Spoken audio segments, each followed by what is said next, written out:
Polêmica, polêmica, polêmica. Trabalho espiritual pode ser cobrado? Será que os mentores permitem? Existe uma visão popular de que trabalho espiritual é igual caridade. Ou seja, tem que ser de graça, tem que ser por amor e que isso não pode ser cobrado. Será? Hoje vamos refletir juntos, então seja caridoso e já se inscreve no canal. Bora! Existe uma crença limitante muito forte que permeia a sociedade espírita, a de que trabalho espiritual é sinônimo de caridade. Mas em que contexto isso se aplica? Veja bem, vamos pensar o seguinte: cada ser humano possui diferentes tipos de inteligência. Você sabia disso? O psicólogo americano Howard Gardner desenvolveu essa teoria das múltiplas inteligências. Então podemos ter inteligência linguística, visoespacial, lógico-matemático, existe a inteligência intrapessoal e a interpessoal, e existe a inteligência existencial ou espiritual. Então, assim, cada ser humaninho tem um tipo de inteligência e percepção diferente da vida, ou seja, algum tipo de aptidão, e ela poderá desenvolver trabalhos e tarefas relacionados a isso para o seu sustento. Quando precisamos de cuidados médicos com o corpo físico, procuramos um médico e pagamos por isso. Se enfrentamos problemas emocionais, buscamos um terapeuta e também pagamos pelo seu serviço. Se temos um encanamento quebrado, procuramos um encanador e o remuneramos pelo seu serviço. Então, se você estiver desequilibrado energeticamente, mal espiritualmente e buscar alguém para tratar isso, por que isso deve ser de graça? Faz sentido? Ai, Raul, mas a equipe espiritual não cobra pelo serviço.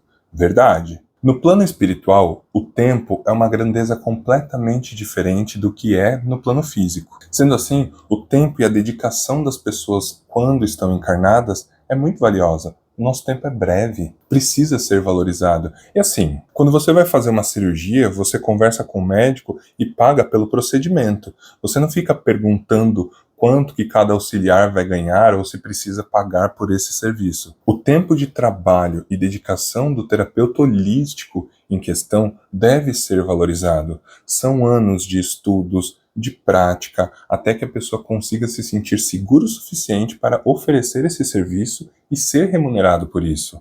É um prazer conseguir trabalhar com o plano espiritual e auxiliar as pessoas, mas as pessoas querem viver disso. Isso diz respeito muito à nossa sociedade, que está focada muito mais no material do que no valor humano. Ou seja, compramos uma casa de R$1 milhão, mas não queremos pagar R$500 pelo serviço para pintar aquela casa, porque achamos um absurdo se cobrar tão caro num serviço, mas achamos valioso pagar tão caro em um bem material. Sendo assim, não valorizamos o serviço de forma geral, valorizamos muito mais o produto. E é imprescindível entender que mesmo que o terapeuta esteja alinhado com uma equipe espiritual, ele não vai deixar de ser terapeuta e se dedicar ao trabalho. E vocês sabem que somos todos influenciados por espíritos o tempo todo? Se você trabalha numa escola, ela certamente será influenciada por algum espírito educador em algum momento. Se estiver na área da saúde, então, nem se fala. Em tecnologia, vai ser inspirado por alguma ideia interessante. Todas as funções exercidas por seres humanos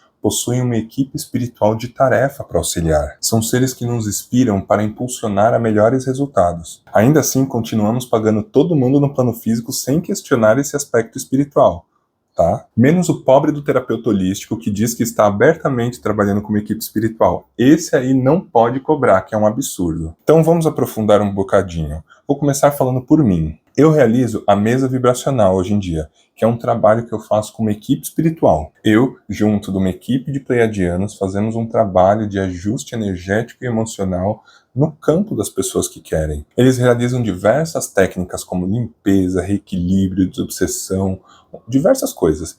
Mas eu preciso estar conectado junto da mesa porque eles utilizam parte da minha energia para realizar a técnica. Além da doação energética, também faço a canalização das mensagens dos mentores e, posteriormente a isso, há uma sessão terapêutica para avaliarmos tudo o que aconteceu. Para todo esse tratamento e disposição de tempo, existe um custo. Eu não vendo o trabalho dos mentores, eu vendo o procedimento terapêutico e o meu tempo como terapeuta. Percebem a diferença? Se você estiver curioso sobre a mesa vibracional, tem um link aqui na descrição. Outro trabalho espiritual que eu conheço de perto é do meu amigo Bruno, do Arte Intuitiva. Ele também trabalha como equipe espiritual e faz pictografias. Sabe pinturas mediúnicas? Então, ele canaliza o seu mentor vai projetar a imagem que ele precisa para desenhar e ele vai fazer uma pintura disso.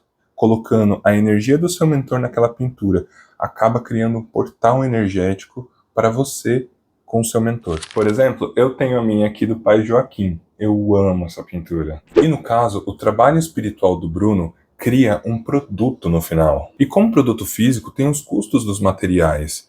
É giz, é verniz, é a própria moldura e tantas outras coisas que a gente nem tem noção. Como assim ele não poderia cobrar por isso? Entendem? É um trabalho como qualquer outro. Mesmo que ele tenha se dedicado à equipe espiritual, é um trabalho que gera um produto físico, por exemplo. E o que precisamos tomar cuidado, na verdade, é sobre o charlatanismo que existe por aí. Vender curas milagrosas, vender comunicação garantida com um ente querido, são coisas muito delicadas que beiram até a fantasia. Galera, não dá para controlar esse tipo de evento. Tanto algumas curas não podem ocorrer porque faz parte do seu processo encarnatório, quanto se comunicar com o espírito que acabou de desencarnar. Ele precisa passar por um tratamento, alguns reajustes antes de se sentir apto de se comunicar com as pessoas. E para cada espírito vai haver um tempo específico para ele. Então a gente não pode ditar uma regra de quanto tempo, meses, semanas, anos.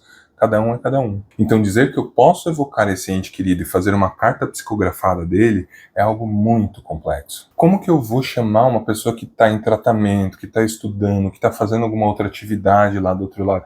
Percebem? É como se eu estivesse tirando a liberdade e o livre-arbítrio daquela pessoa para vir para cá, para tratar você que está magoado e triste e com saudade. Percebem? A gente precisa entender o processo de cada um. Se você está com muita dor, vamos tratar essa dor. Deixe a pessoa do outro lado se tratar também. A espiritualidade é muito sábia e faz os encontros acontecerem no melhor momento e da forma certa para cada pessoa. Precisamos respeitar os processos e é por isso que Chico sempre falava que o telefone só toca de lá para cá, porque a gente está sempre preparado para receber uma mensagem, mas nem sempre lá do outro lado eles estão preparados para falar algo ainda. Falando em Chico, grande e amado Chico Xavier, deixa eu explicar uma coisa, porque muita gente utiliza a história do Chico para justificar a caridade do Espiritismo. Se vocês quiserem fazer uma reflexão sobre caridade e esmola, eu fiz esse vídeo aqui já faz um tempão. Chico foi um grande missionário, ou seja, uma pessoa que possuía uma missão importante aqui na Terra. Era um ser de grande envergadura espiritual e precisava causar impacto quanto à divulgação do Espiritismo. Sendo assim, seu desprendimento a tudo que fosse material precisava ocorrer, porque o foco era no serviço, era no trabalho e na dedicação que ele colocava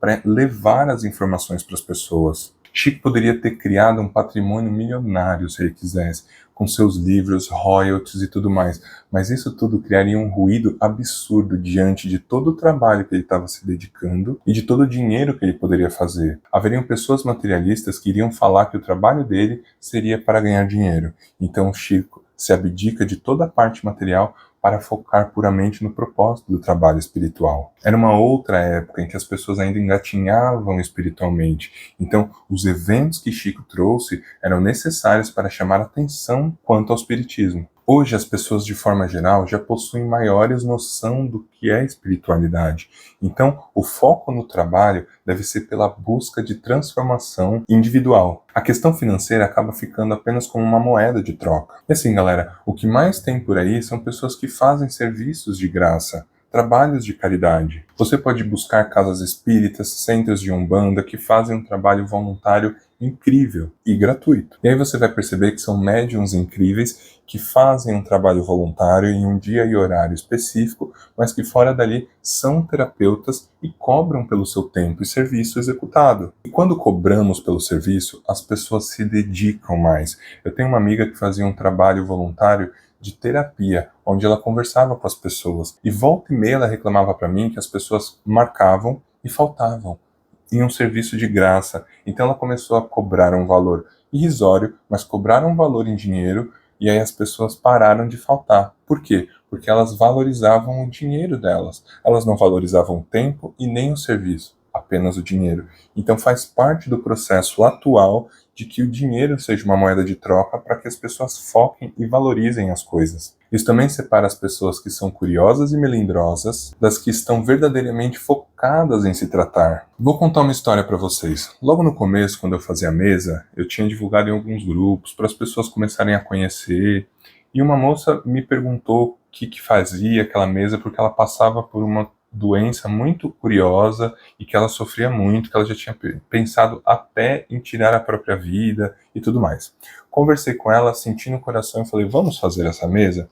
Os mentores, no entanto, sugeriram de fazer uma técnica específica para a sensação que ela sentia. Um tempo depois ela falou que diminuiu, que não tinha curado, mas que diminuiu bem. E seguimos a vida. 2 meses depois ela volta falando que voltou, que piorou e que ela queria fazer a mesa. Expliquei para ela como queria ser os procedimentos e falei do valor. Quando eu falei do valor, ela ficou revoltada e falou que ela não ia pagar por uma coisa que ela não tinha certeza que seria válido para ela. E eu fiquei curioso e achei estranho, porque uma pessoa que se sentia aflita, dizia que pensava em tirar a própria vida, não iria pagar por um serviço que dizia que iria diminuir a dor dela. Entendem como começa a ficar estranho isso? E você, me conta o seu ponto de vista. E você, médium, terapeuta holístico, também deixa aqui nos comentários o que você acha desse assunto. Gente, cobrar é realmente um crivo que separa as pessoas que realmente querem das que não querem. E confiar na espiritualidade, na intuição, é você ver o trabalho de alguém, ler a técnica e sentir que você deve fazer ela ou não. Então atente-se, se você tiver vocação, aptidão e mediunidade ostensiva, estude, se dedique, pratique para trabalhar com isso. Existem muitas casas espíritas onde você pode se desenvolver mediunicamente e fazer gratuitamente uma assistência fraterna. E ainda assim pode se tornar um terapeuta fora dali. E assim, vou contar um segredinho para vocês. Todo mundo que trabalha junto a equipes espirituais acaba fazendo muita caridade em segredo. É algo intrínseco da gente. Dito isso, confira o site da Mesa Vibracional que está aqui na descrição e também conheça o trabalho do Arte Intuitiva, vocês vão adorar. Links na descrição, hein? E você que está começando o desenvolvimento mediúnico, se atente a esses 10 erros dos médiuns iniciantes. E você que quiser se conectar com o seu mentor espiritual, pode clicar aqui. É isso, galera, vou ficando por aqui. Um beijo e tchau!